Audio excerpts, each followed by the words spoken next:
Hi hello നമസ്കാരം. ഞാൻ ഈ വീഡിയോ ചെയ്യുന്നത് ഒട്ടും ചപ്പാത്തി ഉണ്ടാക്കാൻ അറിയാത്തവർക്ക് വേണ്ടിയിട്ടാണ്. അതായത് ഈ പുതുമോടി ആൾക്കാരുണ്ടല്ലോ, കല്യാണം കഴിച്ചങ്ങോട്ട് തുടങ്ങുന്നവര്, അല്ലാതെ ബാച്ചിലേഴ്സ് ആയിട്ട് താമസിക്കുന്ന ആൺകുട്ടികൾ, അങ്ങനെയുള്ളവർക്ക് വേണ്ടിയിട്ടാണ് കേട്ടോ. ചപ്പാത്തി ഉണ്ടാക്കാൻ നന്നായിട്ട് അറിയുന്നവർ ഇത് കാണിയേ വേണ്ട. ഞാനൊക്കെ ഫേസ് ചെയ്തിട്ടുള്ളൊരു കാര്യമാണ് കേട്ടോ. എനിക്ക് ആദ്യമൊക്കെ ചപ്പാത്തി ഒന്നും ഉണ്ടാക്കാൻ, എൻ്റെ വീട്ടിൽ ചപ്പാത്തി ഒന്നും അങ്ങനെ ഉണ്ടാക്കാറില്ലായിരുന്നു. എനിക്ക് തീരെ അറിയില്ലായിരുന്നു. അപ്പോൾ എനിക്ക് ഭയങ്കര ബുദ്ധിമുട്ടായിരുന്നു. പക്ഷെ പിന്നെ ഞാൻ പോകെ ഉണ്ടാക്കി ഉണ്ടാക്കി നല്ല കിടുവായിട്ട് ഉണ്ടാക്കിയിട്ടുണ്ട്.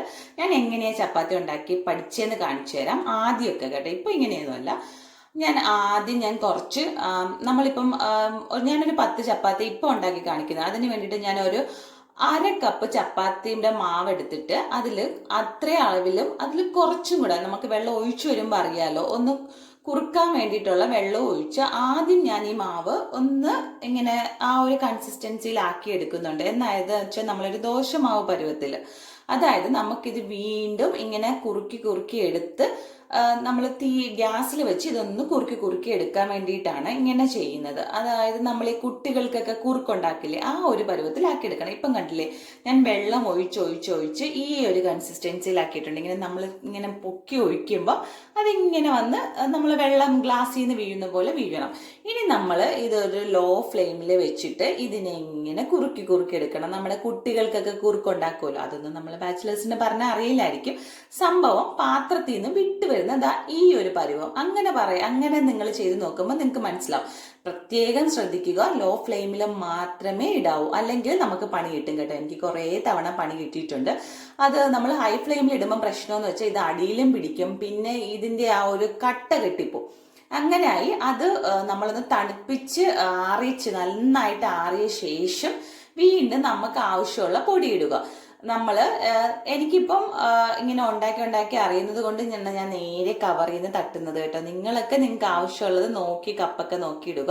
പിന്നെ ഇതിലേക്ക് ഞാൻ കുറച്ച് ഉപ്പും, പിന്നെ നമ്മൾ ഓയിലാണ് ഒഴിക്കാറ്. ഞാനിവിടെ കുട്ടികൾക്ക് വേണ്ടി ഉണ്ടാക്കുന്നത് കൊണ്ട് ഞാൻ നെയ്യാണ് ഒഴിക്കാറ്, കുറച്ചുകൂടെ ഹെൽത്തി ആവാൻ വേണ്ടിയിട്ട്.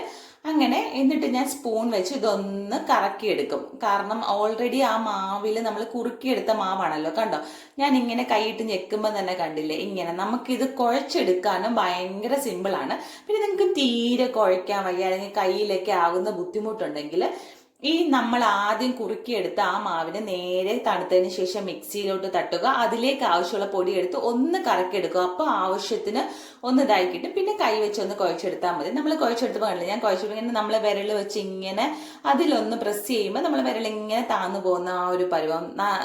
വെള്ളം കൂടാതെ പ്രത്യേകം ശ്രദ്ധിക്കുക. അത് ഞാനൊരു 10 മിനിറ്റ് ഒന്ന് റെസ്റ്റ് ചെയ്യാൻ വെച്ചിട്ട് ഇതാ വീണ്ടും എടുത്തിട്ടുണ്ട്. കണ്ടില്ലേ, അപ്പോൾ കുറച്ചും കൂടി ഒന്ന് സോഫ്റ്റ് ആയി കിട്ടും. നിങ്ങൾക്ക് നന്നായിട്ട് അതിങ്ങനെ പ്രസ് ചെയ്ത് കുഴച്ചെടുക്കുക. ഇതേ ഉള്ളൂ ഇതിൽ ശ്രദ്ധിക്കേണ്ട കാര്യം. നിങ്ങൾ ഇതിൽ എക്സ്പേർട്ട് ആയി കഴിയുമ്പം ഇങ്ങനെ വേവിച്ചൊന്നും എടുക്കേണ്ട ഒരു കാര്യവുമില്ല. നിങ്ങൾ ആവശ്യത്തിന് മാവെടുക്കുക, വെള്ളം ഒഴിക്കുക, ഉപ്പിടുക, നന്നായിട്ട് പ്രസ് ചെയ്ത് കുഴച്ചെടുക്കുക. കുറച്ച് സമയം ഇതിനെ ഒന്ന് റെസ്റ്റ് ചെയ്യാൻ വെക്കുക. ഇത്രയേ ഉള്ളൂ. അതിനുശേഷം അതിനെ ഇങ്ങനെ നമുക്ക് ആവശ്യത്തിനനുസരിച്ച് മാവിങ്ങനെ എത്ര എണ്ണം വേണ്ടത് അതിനനുസരിച്ച് ഇങ്ങനെ ഉണ്ടയാക്കി ഇങ്ങനെ ഇതാക്കുക. നമുക്ക് ചെറിയ ചപ്പാത്തി മതിയെങ്കിൽ ചെറിയ ഉണ്ടകളാക്കി എടുക്കുക, വലുതാ മതിയെങ്കിൽ വലിയ രീതി എടുക്കുക. എന്നിട്ട് അതിനെ നമ്മൾ മാവിൽ ജസ്റ്റ് അപ്പുറവും ഇപ്പുറവും ഒന്ന് മുക്കുമല്ല, ഈ മാവ് ഒന്ന് വിതറാൻ വേണ്ടിയിട്ട് ഒരു പാത്രത്തിൽ മാവ് മാറ്റി വെച്ചിട്ട് അതിലൊന്ന് ജസ്റ്റ് അപ്പുറവും ഇപ്പുറവും ആക്കി എടുത്തിട്ട് നന്നായിട്ട് പരത്തുക. ആദ്യം പരത്തുമ്പോൾ നമുക്കൊക്കെ ചിലപ്പോൾ ഇന്ത്യയുടെ ഷേപ്പ് കിട്ടും, ചിലപ്പം വേൾഡ് മാപ്പിന്റെ ഷേപ്പ് കിട്ടും, ചിലപ്പം വേറെ ഏതൊക്കെയോ പരിചയമില്ലാത്ത ഷേപ്പൊക്കെ കിട്ടും. അതൊക്കെ നെവർ മൈൻഡ് എന്നും പറഞ്ഞങ്ങ് കളയുക. നമ്മുടെ ചുറ്റും നിന്ന് നമ്മളെ ഇങ്ങനെ പറഞ്ഞ് കളിയാക്കാൻ കുറെ പേരൊക്കെ ഉണ്ട്. ചിലപ്പം കഴിക്കുമ്പോൾ നമ്മളെ വീട്ടിലുള്ളവർ തന്നെ ചോദിക്കും, ഇത് എന്തുവാണ്, ഇത് എന്തിന്റെ ഷേപ്പാണ്. അതൊക്കെ നെവർ മൈൻഡ്. നമ്മൾ ഇതൊക്കെ ഇങ്ങനെ ആക്കിയാണ് നമ്മൾ പിന്നെ കറക്റ്റ് റൗണ്ട് ഷേപ്പിലൊക്കെ ആക്കിയെടുക്കുന്നത്.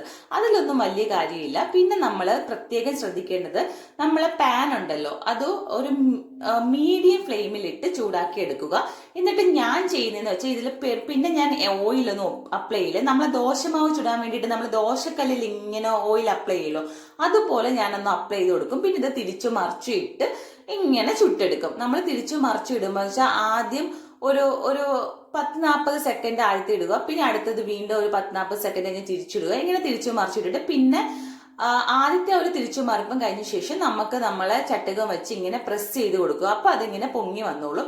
നമ്മൾ എത്ര നന്നായിട്ട് കുഴയ്ക്കുന്നോ അതനുസരിച്ച് അത് നല്ല രീതിയിൽ പൊങ്ങി വരികയും നല്ല സോഫ്റ്റ് ആവുകയും ചെയ്യും കേട്ടോ. ഇത്രയേ ഉള്ളൂ ഇതിൽ സംഭവം. ഇതൊന്നും വലിയ മലമറിക്കുന്ന പരിപാടീസ് ഒന്നുമല്ല. നമ്മൾ ചെയ്ത് ചെയ്ത് ചെയ്ത് ഓക്കെ ആവും, അത്രേ ഉള്ളൂ. നമ്മൾ ചെയ്യാത്ത ഒരു കാര്യം ചെയ്യുമ്പോൾ ആർക്കും അങ്ങനെ ശരിയാവാറില്ലല്ലോ. പിന്നെ ഈ പ്രത്യേകിച്ച് ഇത് കുഴച്ച് ഇങ്ങനെ എടുക്കുന്ന ഒരു പരുവം ആയതുകൊണ്ട് തന്നെ കുറച്ച് താമസം എടുക്കും നമുക്ക് ഇതൊക്കെ ഒന്ന് പരുവമൊക്കെ മനസ്സിലാക്കി ഒന്ന് റെഡിയാക്കി എടുക്കാം. ഇത് കണ്ടില്ലേ, നല്ല സോഫ്റ്റ് ആണ്, അകത്തൊക്കെ നല്ല ലെയേഴ്സും വന്നിട്ടുണ്ട്. ചിലരൊക്കെ ലെയർ ഉണ്ടാകാൻ വേണ്ടി കുറെ മടക്കൊക്കെ ഇട്ട് പരത്തുന്നത് ഞാൻ കണ്ടിട്ടുണ്ട്. അതിന്റെ ഒന്നും ആവശ്യമില്ല കേട്ടോ. നമ്മൾ ഇത് നന്നായിട്ട് കുഴച്ചെടുത്ത് ഈ പരുവൊക്കെ ഒന്ന് മനസ്സിലാക്കി വരിക. അത് മനസ്സിലാക്കി എടുക്കാൻ താമസമുള്ളവർ ഈ രീതിയിൽ അങ്ങ് ചെയ്ത് പഠിക്കുക. പിന്നീട് നമുക്ക് സ്വയം തന്നെ ആക്കിയെടുക്കാൻ പറ്റും. പിന്നെ ഞാൻ ഇതിന്റെ കൂടെ ചിക്കൻ കറിയാണ് റെഡിയാക്കിയിട്ടുള്ളത്. നമുക്ക് ഈ ചപ്പാത്തിയുടെ കൂടെയും പൊറോട്ടയുടെ കൂടെയൊക്കെ നമുക്കിവിടെ നോൺ വെജേ പോകത്തുള്ളൂ. അതുകൊണ്ട് ഞാൻ ചിക്കൻ കറിയാണ്. അതൊക്കെ കഴിഞ്ഞ് ഏക്കുട്ടി അവിടെ ഹാജരായിട്ട് ഇരുന്നിട്ടുണ്ട്. കാരണം ഏക്കുട്ടിക്ക് ഇതൊക്കെ ഇങ്ങനെ ഉണ്ടാക്കി വരുന്നത് മണമൊക്കെ അടിക്കുമ്പോഴത്തേക്ക് ആള് നമ്മുടെ കിച്ചണിൽ ഹാജരാകും. കണ്ടില്ലേ, അതിനകത്ത് ഇങ്ങനെ മുക്കിയെടുത്ത് ഇങ്ങനെ വായിലോട്ടൊക്കെ വെച്ച് കഴിക്കുമ്പോൾ ആഹാ